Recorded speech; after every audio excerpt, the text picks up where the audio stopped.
Imagina nacer con una fuerza que ningún hombre jamás soñó poseer. Una fuerza capaz de aplastar monstruos, mover montañas y desafiar a los mismísimos dioses.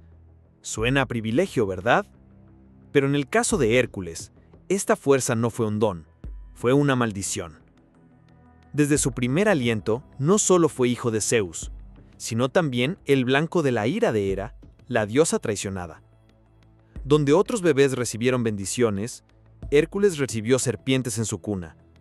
Donde otros jóvenes buscaban amor y paz, él recibió desconfianza, persecución y la sombra constante de un destino que escapaba a su control. La historia lo consagró como el mayor héroe de Grecia, símbolo de valentía y resiliencia. Pero tras las estatuas, poemas y leyendas, yacía un hombre destrozado. Un hombre que, en momentos de locura, mató a quienes más amaba. Un hombre condenado a afrontar trabajos imposibles, no por gloria, sino como penitencia. Ser Hércules era vivir una paradoja. Adorado por el pueblo, pero castigado por los dioses. Celebrado por la fuerza, pero destruido por el dolor. Hoy descubrirás por qué, a pesar de su fama inmortal, era horrible ser Hércules. Pero déjame preguntarte algo antes de continuar. ¿Te gustaría nacer con una fuerza que te hiciera inmortal en la memoria del mundo, pero que al mismo tiempo te robara tu vida cotidiana, tus afectos e incluso tu paz? ¿O preferirías ser un hombre anónimo más, pero libre de esta carga? Escribe tu respuesta en los comentarios porque esta es la verdadera maldición de Hércules. La elección entre la gloria eterna y la simple felicidad. Hércules, o Heracles, como lo llamaban los griegos, no era un nombre común. Hijo de Zeus y la mortal Alquemna, llevaba en su interior una mezcla de lo divino y lo humano. Sus hombros anchos, brazos de hierro y mirada intensa lo convertían en una figura inconfundible. Desde pequeño demostró una fuerza inalcanzable para cualquier guerrero. Mataba leones con las manos desnudas, levantaba piedras enormes como si fueran guijarros, y se enfrentaba a enemigos que otros considerarían dioses. Pero esta misma fuerza que lo hacía admirado, era también el estigma que lo separaba de la vida común. Su nacimiento no fue celebrado como un milagro, sino marcado como una afrenta. Hera, esposa de Zeus, no veía a Hércules como un hijo. Veía en él un recordatorio constante de la traición de su esposo. Y como diosa, ejercía un poder que ningún niño podía resistir. Mientras aún estaba en la cuna, envió 2 serpientes para matarlo, pero la escena que se suponía sería el final se convirtió en el presagio de su leyenda. El pequeño Hércules agarró a los reptiles con las manos desnudas y los estranguló. Parece una victoria, pero lo que realmente comenzó allí fue una guerra invisible. Un niño que debería haber estado jugando y aprendiendo a hablar, ya luchaba por su supervivencia. No por la gloria, sino porque Hera nunca le permitiría la paz. Así, el don de la fuerza resultó ser una carga. Hércules creció no solo con músculos, sino con la certeza de que su vida sería una búsqueda eterna. Ser hijo de Zeus no era un título de orgullo, era una sentencia. Si la fuerza de Hércules lo distinguía de otros hombres, su tragedia lo hizo más humano que nadie. Por un tiempo, pareció que encontraría la paz. Se casó con Megara, tuvo hijos y construyó una vida que, por un momento, pareció escapar del control de los dioses. Pero Hera seguía observando, y cuando no pudo derrotarlo con la espada ni con monstruos, usó el arma más devastadora, su mente. La diosa desató sobre él un ataque de locura. No fue un ataque de ira común, fue una tormenta que abrumó sus sentidos, nubló su visión de la realidad y lo transformó en su propio enemigo. En su delirio, Hércules creyó que su propia familia era una amenaza, y en un acto que jamás podría deshacer, mató a su esposa e hijos con sus propias manos. Cuando recuperó la conciencia, no encontró monstruos muertos a su alrededor. Encontró los cuerpos de sus seres queridos, la destrucción de todo lo que había construido. Y entonces comenzó el verdadero tormento. ¿Cómo podría seguir viviendo, cargando sobre sus hombros no solo el peso de la fuerza, sino también el de la culpa? Este episodio marcó el punto en el que Hércules dejó de ser un simple héroe incomprendido. Se convirtió en un hombre desgarrado, prisionero de un dolor que ni siquiera sus fuerzas podían soportar. La imagen de invencibilidad ya no servía. Era solo una máscara para un ser humano destrozado por dentro. Y fue debido a esta tragedia que comenzaron los famosos trabajos, no como gloria, sino como penitencia. Cuando Hércules, atormentado por la culpa, buscó redención, el oráculo de Delfos no le ofreció consuelo, sino castigo. Para expiar el crimen cometido en su locura, debía ponerse al servicio de Euristeo, rey de Micenas. Y de este juicio surgieron los 12 trabajos, no como hazañas heroicas, sino como penitencias. La historia, narrada en poemas y murales, transforma estas hazañas en gloriosas leyendas. El león de Nemea, cuya piel era impenetrable. La hidra de Lerna, que multiplicaba sus cabezas cada vez que una le cortaban. El jabalí de Erimanto, capturado en las montañas nevadas. Pero detrás de cada hazaña se escondía el sufrimiento físico y psicológico.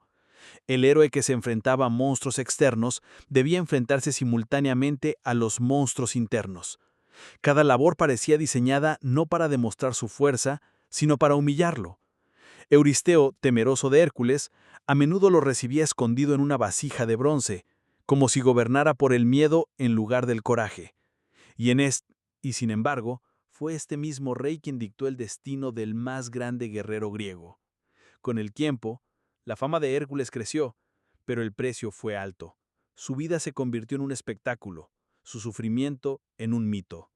Ya no era visto como un hombre, sino como una máquina de violencia y sacrificio.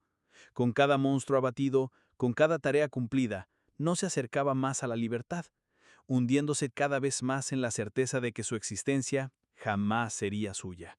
Hércules no era su propio amo, era prisionero de la penitencia. Y la pregunta que resonaba era cruel. ¿Sería perdonado alguna vez? ¿O estaba condenado a luchar eternamente, no contra monstruos, sino contra su propia culpa? Con el tiempo, la imagen de Hércules dejó de ser la de un penitente. Se convirtió en el héroe más célebre de Grecia, símbolo de fuerza bruta y resistencia. Pero esta fama era al mismo tiempo una prisión, porque si bien todos lo veían como un semidios invencible, pocos recordaban que bajo sus músculos se escondía un hombre. Hércules no tenía derecho a ser frágil, no podía enfermar, no podía dudar, no podía mostrar miedo. Su identidad fue secuestrada por la expectativa colectiva. Siempre estaba llamado a luchar, a proteger, a resolver lo que nadie más podía. Y cuando la gente lo miraba, no veía a una persona, veía a una herramienta. Esta carga se volvió aún más cruel porque su fuerza no era una elección, era el destino. Y todo destino impuesto es, en esencia, una prisión. Incluso al derrotar a monstruos, Hércules se sentía derrotado por la soledad. ¿Quién podría comprender su dolor? ¿Quién podría mirar más allá de sus hazañas y ver al hombre que soportó una tragedia? Tras las canciones que ensalzaban sus hazañas, se escondían silencios de los que nadie hablaba, noches en las que Hércules lloraba solo, recordando a su familia perdida, días en los que la gloria no era consuelo, solo un recordatorio de que su vida no le pertenecía. Ser Hércules significaba no ser jamás meramente humano, y ese era quizás el mayor castigo. Por mucho que se le celebrara como invencible, Hércules no escapó al destino de todos los mortales, el dolor. Su muerte fue tan cruel como su vida. Envenenado por la túnica de Neso, un regalo empapado en la sangre tóxica de una hidra, su cuerpo se consumió lentamente. Su piel ardía, su carne se desgarraba, e incluso su legendaria fuerza ya no pudo resistir. Impotente ante la agonía, tomó una decisión extrema. Construyó su propia pira funeraria y ordenó que la incendiaran. El héroe que se había enfrentado a monstruos y reyes, que había soportado castigos y humillaciones, terminó quemado vivo, pidiendo a la muerte lo que la vida nunca le ofreció: descanso. Pero la paradoja de Hércules reside precisamente ahí. Su vida estuvo marcada por el sufrimiento, pero su muerte lo transformó en algo más que humano. Cuando las llamas consumieron su cuerpo, los dioses lo elevaron al Olimpo. Hércules, el hombre atormentado, se convirtió en Hércules, el dios inmortal. la gloria eterna a costa del dolor eterno. Este es el destino inmortalizado por la leyenda.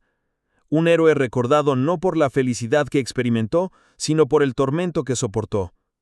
Ser Hércules al final nunca fue un privilegio, fue una maldición coronada por el mito.